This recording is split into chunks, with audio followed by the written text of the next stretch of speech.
Well, thank you for an excellent presentation. Our next speaker is Dr. Don Durden. Dr. Don Durden is actually a vice chair for research at UC San Diego Department of Pediatrics, and he's the associate director of pediatric oncology at the Moore's UCSD Cancer Center.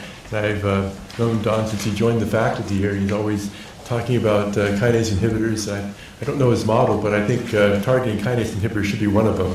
I think he's recognized for being one of the first to champion a PI3 kinase inhibitor into the clinic, and now he's working on synthetic lethality of combining drugs together. So I'm looking forward to a very entertaining talk. So thank you, Don.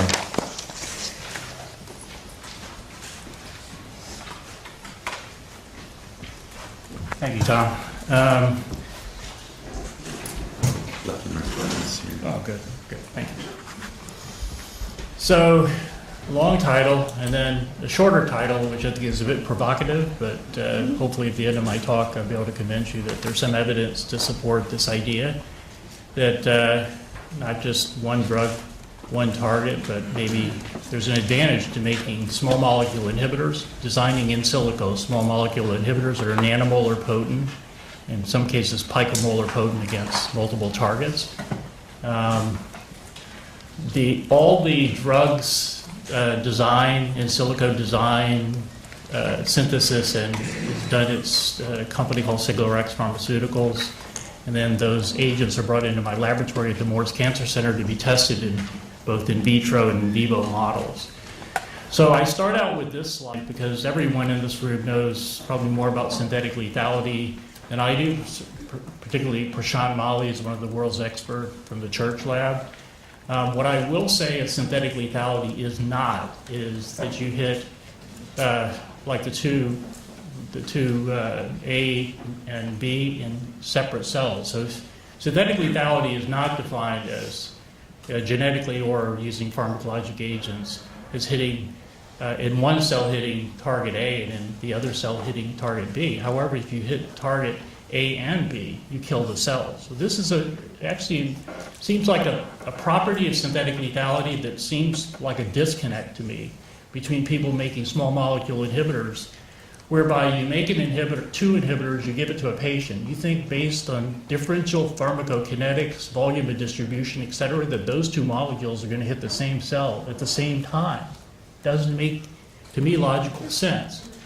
And of course, BRCA1-2 PARP association is one of perhaps the best known synthetic lethality that we know about, because PARP inhibitors are approved predominantly for the 5% of patients that have ovarian cancer or breast cancer that are BRCA1 or BRCA2 mutated. So this is the central hypothesis behind our mantra in the Durden lab and at Sigler-X Pharmaceuticals, and it's somewhat cutting edge because the NIH has started to adopt this after 15 years of our efforts to actually rationally design in silico dual and triple inhibitory chemotypes that hit all three targets in the same cell, much like I showed in this lethality of a synthetic lethality at nanomolar potency. So one of the first targets we went after was PI3 kinase in PARP. It turns out, as I mentioned before, there is a well-known synthetic lethality between BRCA1, BRCA2 mutated tumors and PARP sensitivity. This is why we treat ovarian cancer and breast cancer that are BRCA1 mutated. That's because BRCA1's involved in homologous recombination. PARP is involved in base excision repair, because these are very highly synergistic targets. What's less known is a paper that came out of some really impressive seminal work by Cantley, Ashworth, and Lasurga in Cancer Discovery in 2012. What they discovered was that there's a high level of synthetic lethality between PARP and PI3 kinase. So if you inhibit PI3 kinase, you convert BRCA1 competent cells to high level PARP sensitivity. So of course, we swooped in on this very quickly. We got support from the NIH to do this phase 1 STTR. And so what we did was in silico fragment-based drug discovery. This shows olaparib. If you look at all the PARP inhibitors, they have this highly conserved red chemotype, this pharmacophore. And what we did was we took our TB scaffold, which I'll describe a little bit more in a minute. It's a highly protected, chemical scaffold. That this is the Marquis structure of that with all these R groups. And what we did was we engineered this. First of all, we modeled it for about 3 weeks. We modeled it in the PI kinase active site shown here, and we modeled this 3128 molecule that we proposed to design and or synthesize in the PARP sensitive site. When it looked promising, we then synthesized this molecule and tested it in actually these are neuroblastoma cells. Actually, these are the actually testing it against PARP itself. So you can see the parental molecule does not inhibit PARP, and the SF3128 has significant PARP inhibitory activity. Now, it's not very potent, so what we consider this a prototype small molecule that clearly inhibits PARP, clearly inhibits PI kinase at micromolar potency. And you can see here in cell-based assays, it does inhibit phospho-AKT. Doesn't affect AKT levels, and it does kill these neuroblastoma cells that are MYC amplified. We tested it in normal cells and compared it to two inhibitors that inhibit PI kinase and PARP separately. There's about a twofold increase in safety in terms of lack of toxicity. So, for example, the IC50 for the dual inhibitor is about twice as high. We tested it for DNA repair. It does inhibit DNA repair. We used gamma H2AX. These cells are treated, these are neuroblastoma cells treated with 4 gray of radiation, which induces double-stranded breaks. We can detect these double-stranded breaks at 30 minutes or 4 hours using a gamma H2AX antibody. And what we can show is if we treated these cells with 3128, we could actually block DNA repair. This is also shown by COMET assays, where we could block DNA repair, either induced by ionizing radiation or by cisplatin. More importantly, this may be the most important slide, we were able to treat in an isogenic pair of cells we got from Vogelstein, we were able to actually treat these DLD1 cell lines. They either have a BRCA2 null status or they're actually BRCA competent. We were able to show that we could sensitize BRCA competent cells with 3128. We could actually kill those cells, whereas the PARP inhibitor itself does not kill those cells. And we could augment cell death by caspase-3 measuring with the 3128. But the most important result was when we looked in vitro, and we looked at the frequency of pharmacodynamic hits. So we could do this because we could stain for gamma H2AX and phospho-AKT. And what we did is we quantitated the number of cells that are gamma H2AX high and phospho-AKT low.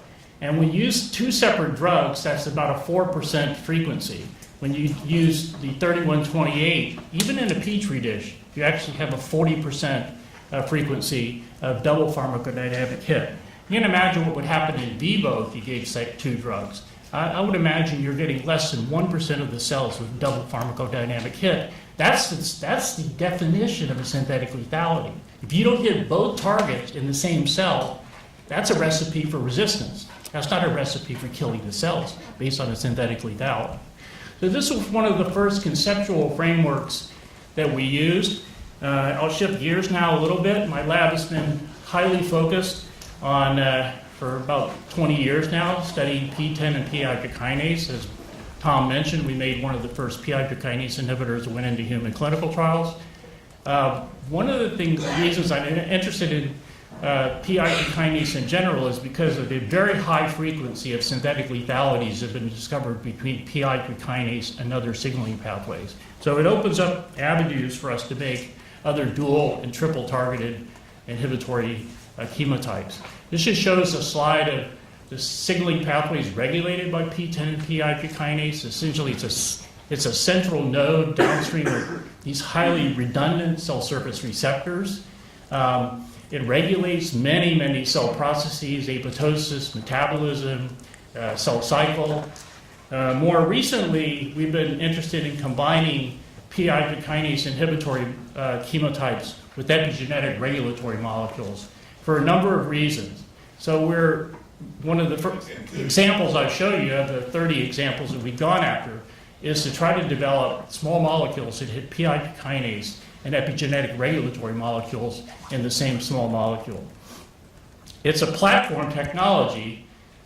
This shows kind of a schematic of that. We use this TP scaffold, which is the known PI kinase inhibitor, and then we basically do in silico modeling of what other target we're interested in, solve the crystal structure of the molecules that we make, if they're potent enough, and then rapidly optimize those based on SAR, based on crystallography, to yield these triple inhibitors.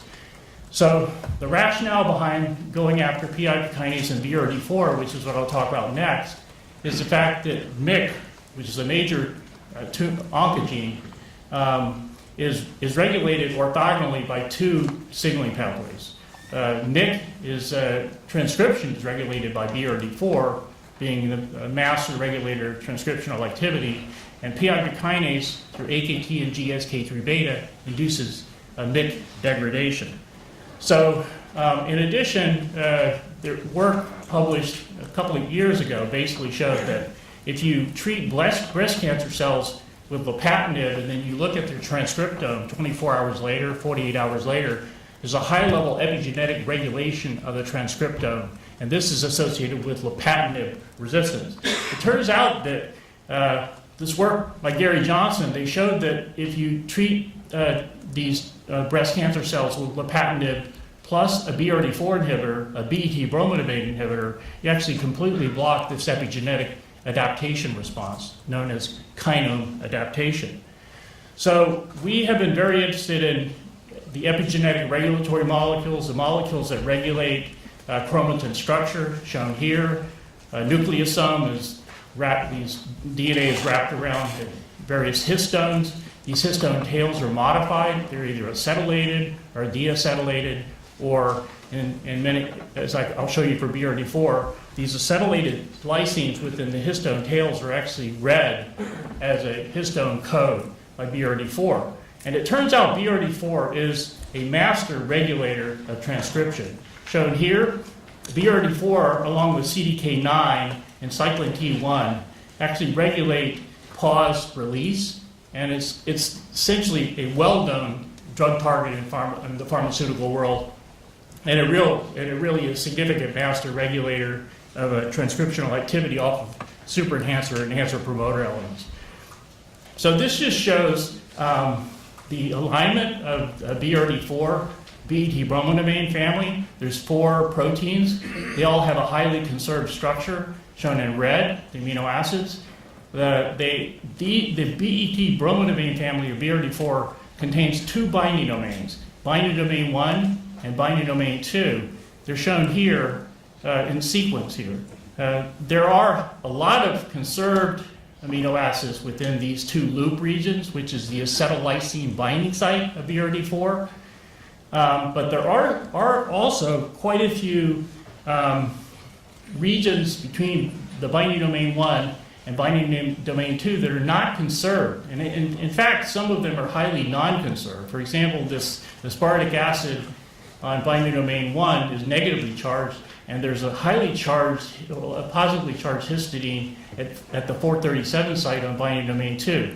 This actually is very important for drug discovery around BD1 and BD2. It turns out that BD1 and BD2, if you hit both of them at the same time, you see very significant cellular and animal toxicity. So we've done a lot of SAR based on this, these alignments and chemical genetics. This shows a BRD4 inhibitor that was developed by one of the best known BRD4 inhibitors, JQ1. These are all benzodiazepine derivatives. And actually these molecules hit BD1 and BD2 equally. They have equal binding activity for BD1 and BD2. And they're essentially very toxic. So our molecule that we've recently shown to be a BRD4 inhibitor is called SF2523, shown, we've solved the co-crystal of this SF2523 in the active site of BRD4. And basically this molecule is very safe, with minimal toxicity, and is very selective for BD1 binding based on a number of interactions that occur off of this dioxane ring and this highly conserved glutamine residue at position 85. And so we've been able to use the crystal structures to actually optimize BD1 binding. So SF2523 was developed some time ago, published here. We had several hundred molecules that were developed by Rational Design. It is a PI3 kinase inhibitor with nanomolar potency. It also inhibits mTOR. These are 20 cell lines that have been tested for inhibitory properties of this drug and this low micromolar range inhibitory properties. It has good kinome selectivity. It only hits 4 or 5 kinases in the human kinome at 10 micromolar. So we basically have used the same methodology, platform technology I described before, is basically to identify the target, in this case PI3 kinase and BRD4, do an in silico design and synthesis, and then solve the crystal structure. So just to give you an idea, this is not by random chance that we get a molecule that has dual or triple inhibitory properties. We actually define all in silico, and using crystal structures, we define exactly how this molecule is interacting with each target. And so it's not like sunitinib, where someone did a high throughput screen and they found that the sunitinib has 6 targets. These molecules are designed in silico so they only hit 2 or 3 targets, in which case we end up with a likely safer, higher therapeutic index molecule. So I'm going to go through this very fast. This was published fairly recently. This proof of concept that we could actually make a small molecule inhibitor to hit PI3 kinase and BRD4 at nanomolar potency. We tested it. We were able to show here the 2523 molecule, which is a PI3 kinase BRD4 inhibitor. We're able to show in a 24-hour assay and using neuroblastoma cells that we actually do inhibit NMYC transcriptional activity, which is one of the main targets. We're able to show that it inhibits phospho-AKT. And also we're able to show by chromatin precipitation, this molecule actually interferes with BRD4's ability to bind to the NMYC promoter. Using ITC and binding assays, we're able to show that it inhibits BRD4 binding domain 1 at 150 nanomolar and binding domain 2 at 710 nanomolar. Now currently, we have actually done SAR based on this small molecule using crystal structure. We're down to like 3 nanomolar potency for BRD4 binding domain 1. We're able to make a large number of molecules during our SAR expedition, which in some cases, like 2523, is BD1 specific, but in many cases we found molecules like 2558HA that actually hit BD1 and BD2 in an equal potency. So the crystal structures have been very useful for us. Solving the crystal structure of the 2523 and binding domain 1 shown here, able to show and identify amino acid residues in binding domain 1 that actually specify and delineate and control the ability of this molecule to bind to binding domain 1 and not binding domain 2. We are able to show, in addition, that there's high level selectivity of the small molecule towards the BET bromodomain family. So these are the BET bromodomain, BRD2, 3, and 4. And you can see that if you look at all 41 BRD4 bromodomain containing proteins in the proteome, we're only hitting really the BET bromodomain family. We tested all known PI3 kinase inhibitors to see if they have the ability to inhibit BRD4 binding to acetylated lysine, and none of them have activity. Some of them have activity at double-digit micromolar, but in general, no other PI3 kinase inhibitor has activity. We showed that this molecule, 2523, has very good in vivo anti-tumor activity using an NMYC-amplified neuroblastoma cell line, It does not cause any toxicity in animals or weight loss. It inhibits NMYC transcription and cyclin D transcription in vivo, and it inhibits, it induces cyclin D and NMYC degradation in animal models. More importantly, what we did was, a final experiment was we treated animals either with 2 equally potent small molecule inhibitors versus 2523 at 30 milligrams per kilogram. And with 2 separate molecules, we saw profound weight loss and actual high-level mortality, whereas we didn't see mortality with a single small molecule that hit both targets. And both of those had anti-tumor activity in this pancreatic animal model for tumor growth, as well as spontaneous metastasis using the panko 2 animal model. These 2523 has excellent ADME properties. It has a very good half-life, 14 hours. It's been orally formulated, and we have now funding to take this to an IND, likely at the end of this year. So this is a pipeline at SignalRx Pharmaceuticals. We think we can make hundreds of these small molecules that hit multiple targets at nanomolar potency. The one I'm going to talk about now is going to be discussed today by Adam Burgoyne, but we've made a small molecule. It hits a high-level synthetic lethality, PI3 kinase BRD4 and CDK4 and 6. So why would we want to make a molecule that inhibited PI3 kinase BRD4 and CDK4 and 6? Because this is very well-known synthetic lethality between PI3 kinase and BRD4, between PI3 kinase and CDK4 and 6. PI3 kinase controls cyclin D and MYC degradation. BRD4 controls MYC and cyclin D transcription. And PI3 kinase controls a number of pathways, including apoptotic sensitivity. So this is schematically shown here. This is a tri-molecular orthogonal dysregulation and/or inhibition of these 3 targets. And because it's orthogonal, there's less likely that there's going to be an escape mechanism. If you hit all these targets at the same time in nanomolar potency, it is very unlikely the tumor is going to be able to escape this kind of onslaught, you might say. So we modeled it. This is not the structure. It's a space-filling model, but we're not going to divulge the structure of 3177 yet because it's just been filed.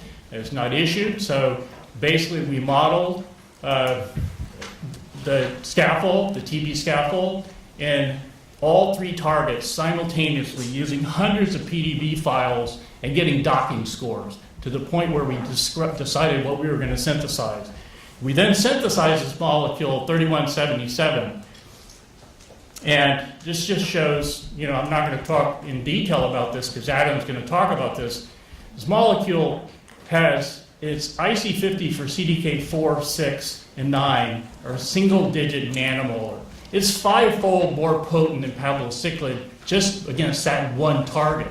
It's 80-fold more potent than palbociclib in multiple cancer cell lines. And it's 40-fold less toxic in normal cells and in animals.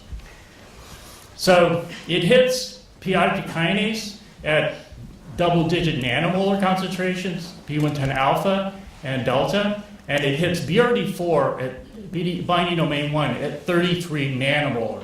So this is a triple inhibitor that hits these 3 major synthetic lethality targets. And we tested this in pancreatic cancer models now, and the people in the spore that tested this have a pancreatic spore. They say they've never seen anything kill tumor cells. It's highly synergistic with gemcitabine. So being able to have this molecule as a single molecule in a clinical trial, and then just being able to layer on top of that 1 or 2 other therapeutic agents like gemcitabine or a taxane is critical. We tested this molecule in the 60 panel. It kills 85, it kills, not inhibits, 85% of the NCI panel, and it's highly selective in the kinome panel against 468 kinases. It's more selective than imatinib. It's more selective than gefitinib or erlotinib. So it's more selective than some well-known FDA-approved drugs, yet it hits 3 high-level synthetic lethality targets at the same time. So in conclusion, I show you the development of the first-in-class dual PI3 kinase PARP inhibitor. It's a prototype. We have now made another 50 molecules that are much more potent. We have a PI3K BRD4 inhibitor and the first-in-class PI3K BRD4 CDK4/6 inhibitor. So we think that if we had the proper resources, we would make hundreds of these small molecule inhibitors that hit multiple targets and immuno-oncology targets. My lab, they were at the Morris Cancer Center. Dr. Francisco Vega did the 3128 work. Adam Burgoyne and others in the lab, Shraddha Joshi, have worked on the 3177 triple inhibitor project. My chemist at SigmaRx Pharmaceuticals and my collaborators at Colorado, the crystallography group for BRD4 and other epigenetic regulatory molecules. And then my funding, the NIH really likes this idea. They think it's if I told the NIH I was going to submit a grant, develop a small molecule inhibitor against a single target, they would laugh at me. Seriously, they would laugh at me. I tell them I made a small molecule inhibitor that has 3 separate targets that are high-level synthetic lethalities with nanomolar potency. At least they will fund that because it's highly innovative. And then I would like to say that Adam Burgoyne, who'll give a talk this afternoon on 3177, just yesterday he got his first big grant funded. So I'm very happy to announce the fact that he's now a funded investigator, hopefully get a promotion. So with that, I'd like to stop and take questions.